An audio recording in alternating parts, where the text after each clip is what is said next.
Starting or growing your business is hard work.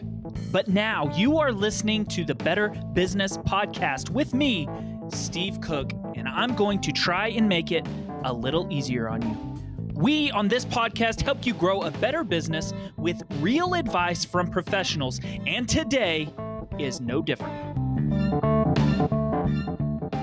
Many years ago, my family's business in the horse feed industry, I had this interview show where I would interview different guests and things like that, and from around the area.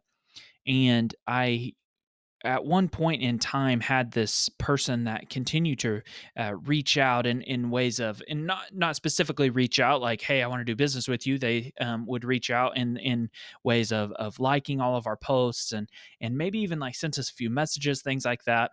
And so I decided to take an actual gift bag up to that person and just said, "Hey, are you going to be home today or tomorrow?" Whatever their business was at their home, and they said yes. And I ended up going up there, and I took them this bag full of goodies. It was some things from around the store, and it ended up opening my eyes to all of the ways that this person had actually been interacting with us that I had no idea. So I don't remember all of the details, as this was 5, 6, 7 years ago, something like that. And they still remain a customer with us today. But when I spoke with this person and just said, "Hey, I've just noticed that you've interacted with us a few times. I just wanted to show my appreciation to you." And they had never done business with us and had a very large potential to be a very large customer. And so what I ended up doing was talking to them for a long time about all of the ways that they had seen us. So they ended up first seeing us through us doing business with one of their neighbors. That led into me interacting with them through social media that I didn't even remember I interacted with them, which then led to them liking one of our Facebook pages, which led them to watching a video that we had done with their vet, which led to us doing a video with someone that they knew, so on and so on. And so we had all of these weird touch points all along the way, and all along the way, I didn't realize that I was warming up this lead, if you will. And so, what I want to talk about today is this idea that I stumbled across on accident of unscalable marketing. And this unscalable marketing is so crucial to being different from everybody else. Everybody wants to have this scalable marketing, and scalable marketing would be something such as running a Google ad, doing Google AdWords, because if you ever find that you can buy the customers on Google Ads for cheaper than what your average ticket is, of course, all you have to do is pour gas on that fire, and wham bam, thank you ma'am, you have a incredible business by just putting more money on ads. You then get more customers. You're making money from that at the end of the day, so away you go. So everyone is trying to find this or the scalable marketing, but the thing is that this is a hoax. This is a myth. There is no such thing as a scalable marketing, because if you do find it, it will quickly go away.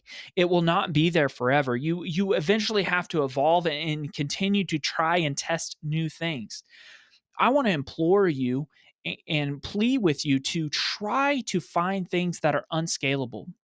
These unscalable marketing ideas is what we are talking about today. And I want to give you 3 ways to find this unscalable marketing and to develop this unscalable marketing. The first way that you can develop your unscalable marketing is by the owner of the business or the leader of the business or somebody influential in the business being the face or being involved in every part of this marketing. So why would you do that? Well, first off, if you are a small business, which I would assume you are from being the audience to this podcast, I would assume that you will need an advantage over a larger company. So with us, with a multinational brand, The majority of national brands are not going to have their CEO or their owner or their founder in the majority of their marketing. And, it's funny because KFC is finding this. KFC is actually trying to make a character that looked like their original founder and get him back in the business. That character, Colonel Sanders, was actually in all of their marketing for years and years and years until he eventually left the business and then passed away, of course. However, they're trying to figure out a way to make him a fictional character and put him back into the marketing. These small businesses have an advantage over large businesses by putting the owner, putting the leader, putting that person in the face of their business. Don't be scared of that. Make that part of your marketing. It's different from anyone else. And finally, if maybe video is not your thing, or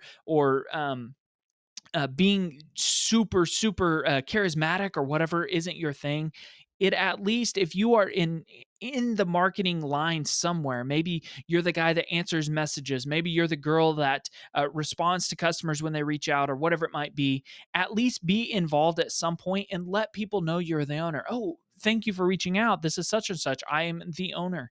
I think that it keeps you in touch with your customers. It lets you know, like, hey, I can't see how many people are responding to this, but I've gotten a lot more messages than usual. It makes you have a real life, tangible things to measure when people reach out, because marketing is so hard to measure overall. So, trying to give you three different tips to find this unscalable marketing, being the owner and being the face of the business was the first one. The second one is to find your target client. And once you find your target client, you can actually spend more on them in this unscalable marketing. So, spending more on this target client is something like this. Let me explain. So, in the interview show that I was talking about earlier, that was called Steve's Horse Show. And so, what I would do is our target client is trying to reach the horse owner. And so, our business is located in central Oklahoma. And so, what we do is we cater to horse owners. And so what I want our marketing to do is to cater to horse owners. So what we would do is go interview trainers from around the area, horse breeders from around the area, auction house owners that sell horses from around the area, and so on and so on. So what this unscalable marketing is it allows you to spend more money on your target customer in the way that, if I was trying to trade pennies for nickels in this idea of buying Google ads or whatever it might be, I have to be very aware of how much I am spending, very careful, and calculate each and every dime that I'm spending on marketing, because I am just trying to sell one person and it doesn't really matter if it's my target customer or not. In unscalable marketing, what you can do is you can actually spend more money. So I would spend money on a videographer. I would spend all day going and filming these things. I would spend countless hours trying to set up these interviews. I would spend time with the farm once I got there.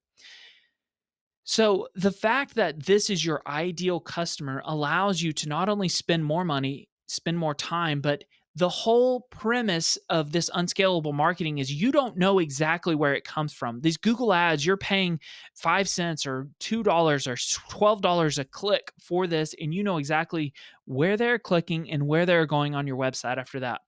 Unscalable marketing, we would get business from so many different directions when we would do these videos. Not only would we have the ability to recreate these videos and post edit them, put them on Facebook, and run ads in that traditional way that you would think of, but also we would have the ability to, when we would interview these large farms, we would have the ability to build a relationship with these people that were not even our customers sometimes, and have the opportunity to sell to them, not directly. We wouldn't say, so at the end of the video, would you like to buy our stuff? No, we would build a relationship with them and let them know kind of what we do, and what we're trying to do with the show. We're trying to promote it to horse owners because we sell horse feed to commercial farms. Hint, hint. Obviously, we would let them know what we do. But we would get business in that way. Finally, we would also get business if someone was the friend of a friend that saw their friend being interviewed on the show or whatever, they would automatically assume that we are buddies with this person. So there's so many different ways that you can get business from things like that, but it is unscalable. And the owner is involved. The owner was doing the interviews. The owner was in the middle of the videos. It's unscalable. It's hard to measure how much or where that business comes from, but that is doing the things that this mass marketing, these large corporations can't do. So finally, we've talked about the owner being involved in all of this. We've talked about how you need to narrow down your client and focus and spend more money, spend more time on this marketing. But finally, the third and final thing is not to be afraid of being weird. I interviewed a guy by the name of Mike Michalowicz recently, and he wrote a book called Get Different. And the plea to his book was basically asking and begging people to be weird. So being weird in your marketing, you don't want to be so weird that you run people off. You want to be different. You want to be unique. You want to be peculiar in your advertising, especially. And by doing that, you are naturally setting yourself aside. Now, don't forget, you need to make it easy for people to do business with you, or you need to make it easy for people to find your website or find your store, find your location, whatever it might be. But being a little bit unique will get the attention of someone immediately because you are not just like everyone else. So don't see car commercials and don't see these roofing ads on Facebook or whatever it might be and think, I need to make a promo video just like everybody else. Be different, be unique, do different things. It doesn't have to necessarily these ideas and these promotions that you do, it doesn't have to specifically correlate with your business. I've already given an example of our feed company business, but our target demographic not only is a horse owner, but the majority of horse owners are a female between the ages of 40 and 60. So we've taken a step back and said, what do females between the age of 40 and 60 like to do? And we gave a bunch of examples and brainstormed a bit. And we found that 40 to 60-year-old females who own horses love to talk, and they love to talk to each other. So how could we get this group of women and build a community inside our location or whatever it might be? So recently we had what was the painting party or whatever you want to call it, where they come and there's a head painter demonstrator, and they painted a picture of a horse head. That painting actually didn't correlate with our business at all, but in a sense it did. We know who our ideal client is, we know who our target customer is, and so we wanted to do things, we wanted to have an event that those types of people would want to be a part of. And finally, don't be afraid to be weird, don't be afraid to have these different types of events or whatever it might be. But I want to say this loud and clear. At the end of this, at the end of that event, at the end of that video, at the end of the post, at the end of the article, at the end of you flying a banner across the road in an airplane, whatever it might be that you've done to be unique and different, let me say this loud and clear. You don't have to say, buy my stuff at the end of every video. You don't have to say, so come and see us at a store near you at every video. You don't have to say, here's where our locations are at the end of every event or pitch or whatever it might be. I get so tired of somebody having this flawless video, and you know the reason why they're doing it. People knew the reason of why we were having a painting in our store. We're trying to build community in the horse community. We didn't have to say, we're trying to build horse community here so that you'll come and buy feed from us. Everyone knew the purpose of us having an event at our store. Please, this is a rallying cry.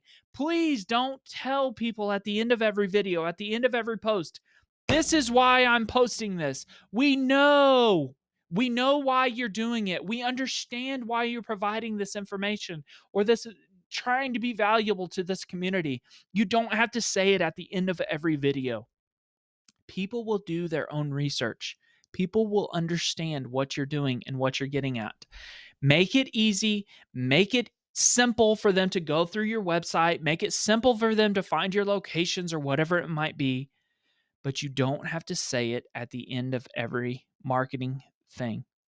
So, back to the beginning, like the farm that I went to that did business with us, this unscalable marketing is hard to say, this is where this customer came from. This is how much we paid for this marketing, and this is where this customer came from. It's hard to it's very hard to have a tangible results that you can measure from this. But unscalable marketing is what I have found to be by far the most valuable way of marketing.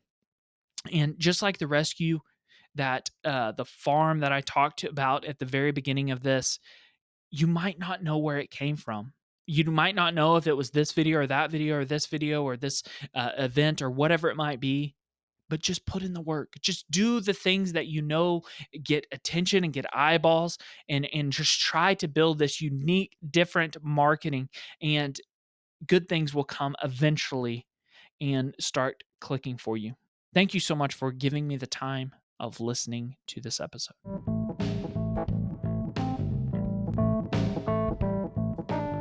Hey, thank you so much for listening to another episode of the Better Business Podcast with me, your host, Steve Cook.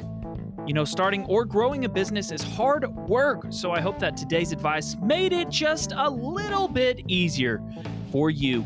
We'll be sharing more about this exact topic all this week on my social platforms. You can find me on Instagram, LinkedIn, TikTok, or if you would like to get a personalized blog post from me on this topic, you can join my email list, and I will send you an email once a week.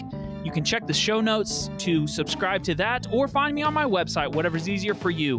Now get out there and go grow a better business with this advice from today's Real Pros. Thank you for listening.